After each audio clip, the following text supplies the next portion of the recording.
and welcome to another installment of FSW Conversations, brought to you by Fashion Strategy Weekly, which looks to bring practical, strategic, and research-based insights to leaders in the fashion and luxury industries.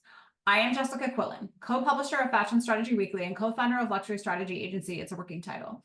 In this edition of FSW Conversations, I am talking to Carolyn Priebe, founder of Driftless Goods and the Center for the Advancement of Garment Making.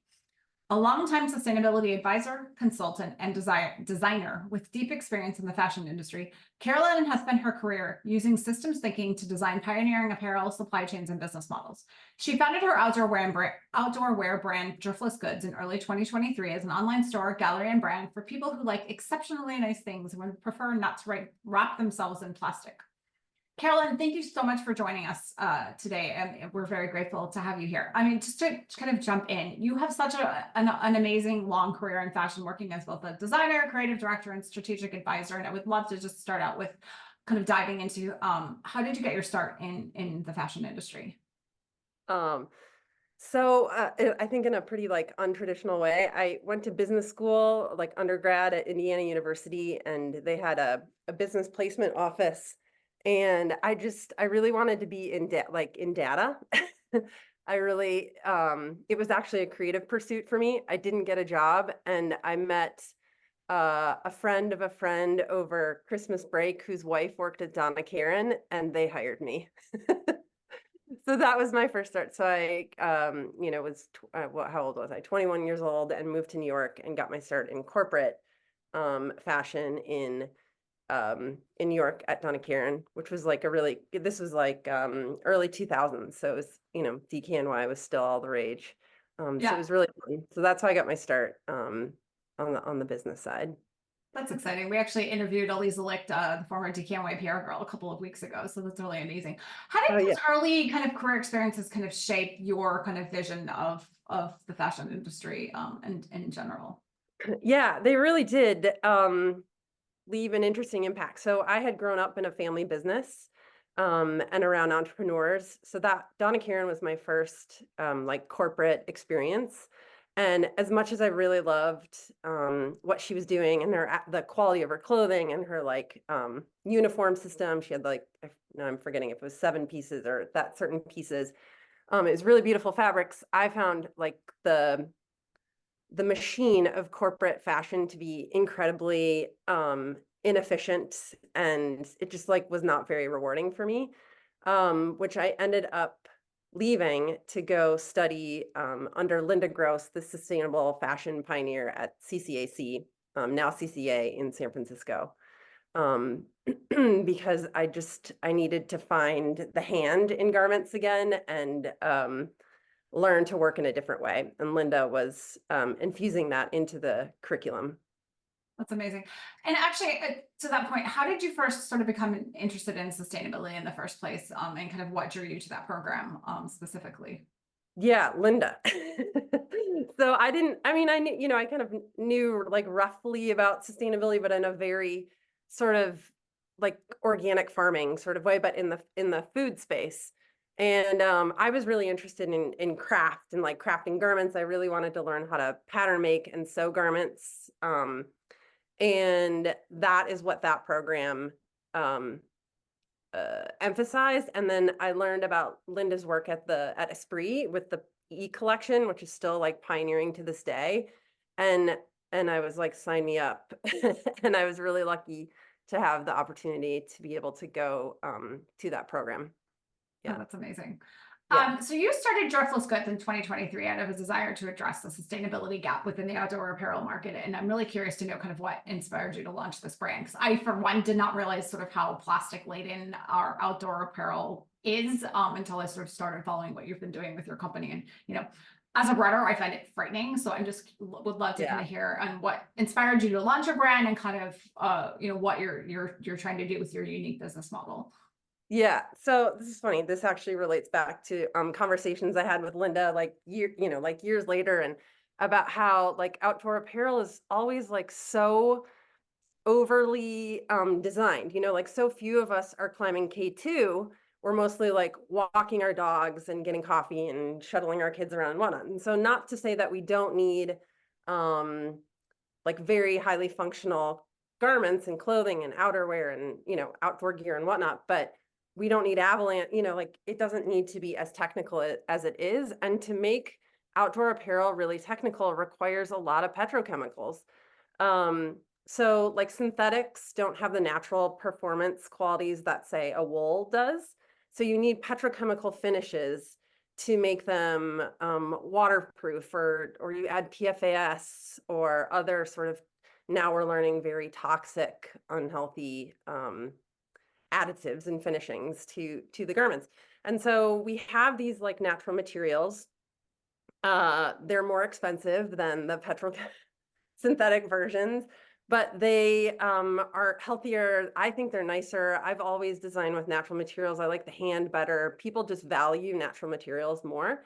And I saw sort of these two growing markets. So there's this outdoor market that's growing, especially in the lifestyle sector. And then there's the ethical fashion market that's growing. And those consumers overlap, especially because if you're outdoors and whatnot, you're more aware of like climate change, and even like health and wellness issues.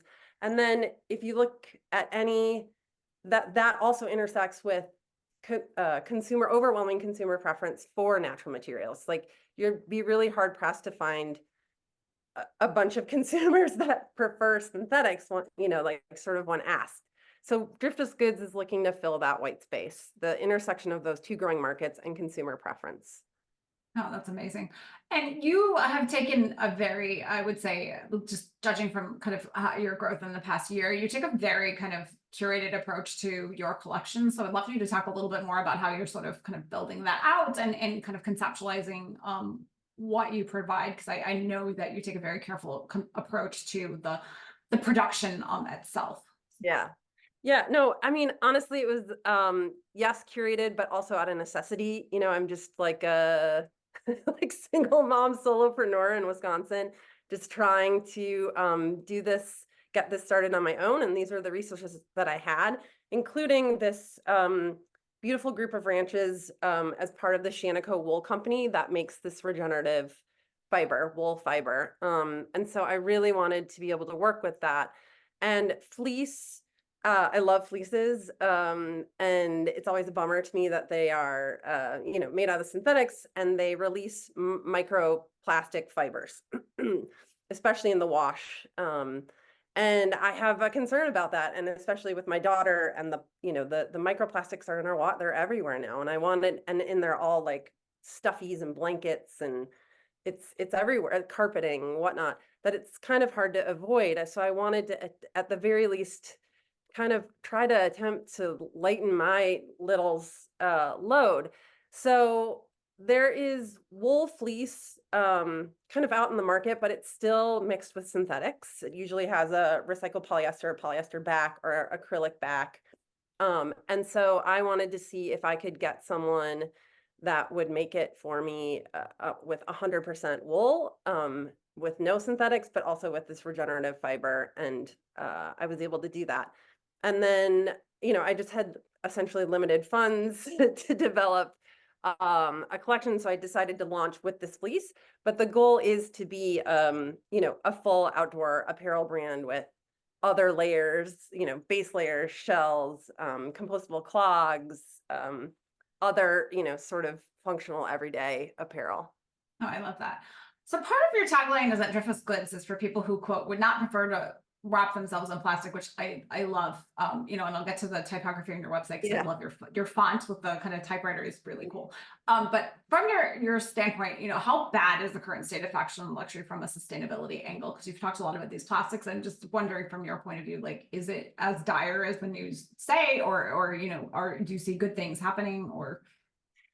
I see like individual good things happening. There's two separate kind of ecosystems happening, right? So there's these big public companies, and then there's these independent brands. And the big public companies, are doing things and making strides and whatnot, but ultimately their business model is unsustainable because legally they have to produce compound growth infinitely. So any like eco efficiencies they gain per product is outpaced by their growth, right? So their absolute emissions keep going up, even if their maybe per product impacts have been lowered. So it's really hard. It's like you keep moving the finish line, and ultimately their businesses cannot focus on sustainability. They have to focus on wealth accumulation for their shareholders. Otherwise, their board gets sued. And that actually happened. Everyone's like, oh, that's hypothetical, but it's not hypothetical. Target got sued by the board got sued by the shareholders for having the LGBTQ pride Yeah, I collection. remember that. Yeah. Yeah. So this is something that is like currently happening.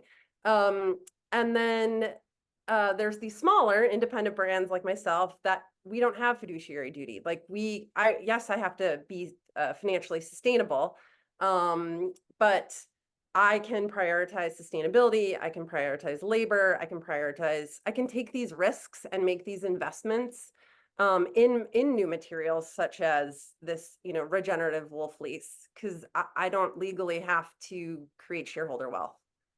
No, that makes complete sense. So if you're a brand who's interested in sort of starting to address the gap in sustainability, I'm just curious, where do you see brands should sort of start to change and, become more transparent about what they're actually doing? Since, as you say, it's a complicated matrix of, sort of factors and pressures they're under. Yeah. Well, so, I mean, I think independent brands, for the most part, kind of already are, because they have closer relationships with their supply chain, and they're not moving around all the time. They're usually building long-term relationships with their supply chain. And if you ask them on any given day, like who's making what, they probably have a binder or a spreadsheet, or they could just pop it up on their phone. Like I could walk very easy. Actually, my supply chain is Nativa. So my fiber is Nativa Regen certified, which they use the blockchain to make my supply chain traceable. So I could tell you, but also my supply chain is fully traceable by the blockchain. Thanks to Nativa. Cool. But yeah, like partnering with fiber companies like that. Nativa is now working with cotton. There are other fiber producers and or mills that provide traceability, but honestly, I don't even need the blockchain. Like I literally could just put it on. I mean, I guess that technically sort of validates it, but yeah. And then I don't know if I'm off track or if I answered it. No, that was great. That was great. Yeah. But the communications, I find a little bit difficult. I think that I mean, I've run a sustainable apparel businesses before, and I find that instead of framing it as a sustainability conversation, framing it just as a story. And that is what people take interest in. If you're making, okay, so I used to work for a brand that made a lot of suiting, and we worked with really cool suiting, like Harris Tweed producers that they own their own animals and they wove their own suiting, and it was like this really beautiful story. And so yes, I am revealing the supply chain, but it's not like it's not as righteous as sometimes sustainability communications can feel. And in all honesty, our smaller brands, our impact is so small that to ask us to and these producers to actually report in the same way that the sort of larger brands do is just, it doesn't make any economic sense at all. Make any economic sense. No, that makes complete sense. You talked a bit about sort of the value of storytelling as part of sustainability communications, and I've already told you sort of are interested in that from sort of just a business side for things. And one part of sustainability communications for me that I think gets frustrating for consumers, particularly, is just the sort of amount of greenwashing that goes on. Brands do focus on story, which is good, but on the other hand, there's still not obviously from the small brands like yours, but I think the big brands, greenwashing is a way to sort of mask, kind of poorer practices, because of a lack of transparency there. And so I'm just curious from your end, sort of like how brands should sort of be mindful of that sort of communications. This is again where I'm coming in with the content strategy angle to this, but like, how do you really balance the need to sort of be, narrative and draw people in with the balance of being transparent and authentic, because it can be a difficult balance. Yeah, absolutely. And honestly, I see so much greenwashing, especially on social media, that it makes me not want to use those, like buzzwords like eco or sustainability even, or, so like some of my fabrics have certifications and I will list those on the website, but I'm not using them. I try not to use them, like in taglines. One, I think a lot of consumers don't really know what it means. I think that I don't have it figured out. Like, I think that there's a fine line, but I don't want to be associated with the greenwashers. I don't want to be vague. And so I personally, with my brand, shy away from it. And what I've also learned from that was that my tagline for people who prefer not to wrap themselves in plastic is actually what really resonates, without going into like like petrochemical chemistry and like what Yeah, yeah. I don't get into that in newsletters or in blog posts or like whatnot, but just to the not wanting to wrap yourself in plastic seems to resonate with people, I think maybe viscerally, but on a like, I don't think people associate plastic with like value or luxury. I mean, Yeah, I no, think, and that makes complete sense. yeah. Again, that was kind of where I started, because I love that. I think it's so compelling, and I think it really kind of juxtaposes, I think, the consumers knowing what they want in terms of nice things, and plastic is not viewed as something that really has high value, as you say. So I think that Yeah. that's super smart. One of the things I love about your brand, which is pretty much everything, is that you have a very kind of diversified content strategy. If I do say, I love the sort of, I don't like almost kind of retro typeface on your website for your fonts, but you're also an online store. You have just a lot of storytelling and a gallery as well. And I'm just sort of wanted to pick your brain in terms of sort of why you took this sort of more editorial approach to your brand. And is it hard to maintain, and kind of what inspires you to keep this sort of diversified content approach? Yeah, I think I wanted to work with my friends, honestly, and I think that the things that we make are friends, if that makes sense. Like, and Mhm. they look good together, and a person that likes my fleeces would like the art and the earrings and the everyday oil and I guess, I mean, I hate the word like lifestyle brand, but I guess technically that's like sort of what I'm trying to do. It's really just uh I I want to hang out with, like, I like my friends. I love what they're making. I think it's beautiful. There's um and and I have the ability to, yeah, showcase them on this site. I love that. I just think that's really amazing. And I think it's such it gives your brand such an authenticity, I think, and in a depth that you're not just like there to sell clothes, right? And I think it has that sort of nice humanizing angle to it. So I think that's Thank you. super cool. Thanks. So actually, from your end, how do you feel about the sort of plethora of content coming from social media channels like TikTok that feed the fast fashion monster? Yeah, I'm still figuring TikTok out. I find it so fascinating. Um, I, I mean, I don't even know if I have a lot to say. I think it's just a bummer. It's like a way. It's like a tool that could be used for good, and it's being used to exacerbate um, our, some unhealthy consumption habits. Honestly, that I don't think are ultimately satisfying for even the people consuming it in the long run. They might get that dopamine hit in the run, um, but not in the long run. Filling their closets with things they'll only wear once that go out of season by next year. Yep, Yeah, for sure. absolutely. I mean, I personally don't find that satisfying, but what I worry about is that, like fast fashion didn't exist when I was when I was like younger. And, we have the plastics industry, and polyester has just like really exponentially grown in the past like 30 years. And quality of clothing has gone down, price of clothing has gone down. And I worry sometimes that the next generations don't even know what high quality is because they haven't seen it or felt it. And so, they don't know what they don't know. So they don't even know what to ask for from brands or what to look for or whatnot. I mean, even vintage is tricky now, or thrift. It's hard to find, good pieces. And, yeah, anyways. And the thrift stores and Goodwills and whatnot are overwhelmed with crappy clothing that Yeah. ends in the Atacama Desert or in, yeah, Contamonto or, you know, in the global South that where it becomes garbage for them. Yeah.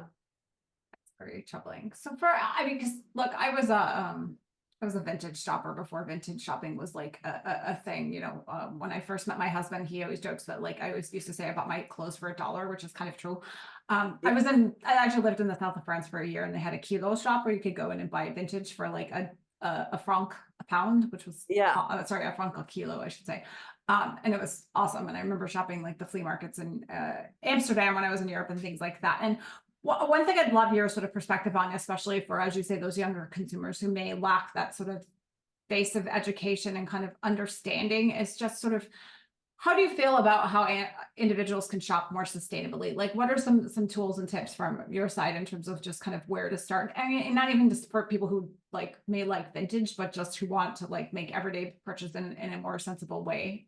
You know, there's a lot of programs out there like Tiffany Dark's Rule of Five, saying usually buy 5 things a year, and that can be hard for people. And I think it's sometimes difficult to know where to start. So I'd love your just sort of advice on where people can start to figure out how to shop more sustainably. Yeah, that's a really good question. So, I mean, my first really answer I mean, there's different ways, but really what I always go to is shop independent brands. I mean, um, that's where you can make the most impact. They're really putting together very thoughtful collections, that honestly, they're usually developing themselves. It's just, there's so much benefit to supporting these smaller brands than there is to, you know, like giant corporate like behemoths. Um, and then, I mean, this is what I've always done. I've treated my closet kind of like a collection, and I really bond maybe even too much with my pieces, like whatever I buy. And I easily, I mean, I think 5 pieces is probably what I've bought. Like, I don't think I've bought much more than that, like my entire life. I've never made like a ton of money, but I've always valued high quality, beautiful clothing and independent designers. So like Rachel Comey is one of my favorite designers, and I have quite a few of her pieces that I um, would usually buy. Like she'd have an end of season sale, and then although I have a few when I was able, like I had interviews and stuff, I bought a few like full price pieces, but I still have those pieces. Like they don't go out of style. They're made out of really unique fabrics. They're not trendy. They're made really well. And I can't afford anything right now, but I'm so glad that I made these investments when I could, because I still look nice. You know, I still have this clothing that I can count on, and that I don't know, I really have bonded with. And I it love that. also helps you develop a personal sense of style, because if people see you wearing the same thing over and over again, they recognize you for it, versus if you're always like wearing whatever the next trend is. You never really end up developing a personal sense of style. I love that. And I think it speaks so much to, I think, that again, that sort of foundational just understanding of value and quality when it comes to clothing, and really finding things that, you know, match your personal sense of creativity, but also, you know, can kind of stand the test of time. You know, I have a mini wardrobe of, because, you know, early 2000s DVF wrap dresses were a thing. And I have a local boutique that I always shopped at, that I have 3 of, I may have 4 of them, and I will never part with them. And that was just part of that sort of Yeah. surge at the time, but they were an investment, and they will kind of stand the test of time. Or, you know, kind of more than, you know, other things in my closet that are polyesters. And it's so shocking to me from a standpoint that, you know, kind of growing up in the 80s, anything made of polyester was always such a bad thing. Like you always made fun of like those 70s polyester suits. And I don't think people really kind of think about on a daily basis how much of what we wear is not natural. Like it's just all of this sort of, you know, overproduced plastic stuff. So From head to huge. toe, people are Yeah. like rocking them. And then literally with all the active wear, you know, whenever for whatever reason, I guess I have time like in the airport to like you know, kind of just be Yeah. like, what's going, you know, like what's going on here? And people are wearing a lot of like leggings and you know, athleisure and whatnot. And I was like, from head to toe, So their backpacks, their luggage, their footwear, their socks, their everything, they have wrapped themselves in plastic. And I always wonder, like, do you know, like, do they know that and if they could choose, would they, choose to do that? And I don't have that answer, but I've always wanted to. No, it did, and it's frightening to me as a ask look. people. Look, I told you, and there's like I'm a runner, right? I run marathons. I spent a long time in my athletic wear, and it's Yeah. frightening to read the research of like plastic in Yeah. sports bras and things like this, and you keep them next to your skin for hours, and you Yeah. sweat, and it absorbs, and I had no kind of conscious recognition that that's the state of it, and at this point, I'm not even sure what alternatives I have Oh, there's some really good for bio-based performance. activewear companies now. You'll have to Also, send me that. Please do, because like just as a person, I mean, I've done 12 marathons. I'm gonna do my first. I mean, I'm trying to do a 50 miler for my 50th birthday next year, and it's like scary to me that like I have to keep this stuff near my skin for hours, and it's hard, at least in the sort of mainstream fashion and retail to find those alternatives. So I love, kind of those alternative, independent brands as I'll well. send them So to you. please Yeah. do send me that list. Well, Yeah. thank you so much for your time today. It was absolutely fascinating to learn about everything that you're doing. And where can people find you online? Sure. Yeah. So my website is Driftless, Driftless goods.com. So you can find me there, and please sign up for my newsletter. I promise it's not spammy. I think you'll really enjoy it. And on Instagram, TikTok, and Facebook, all Driftless Goods.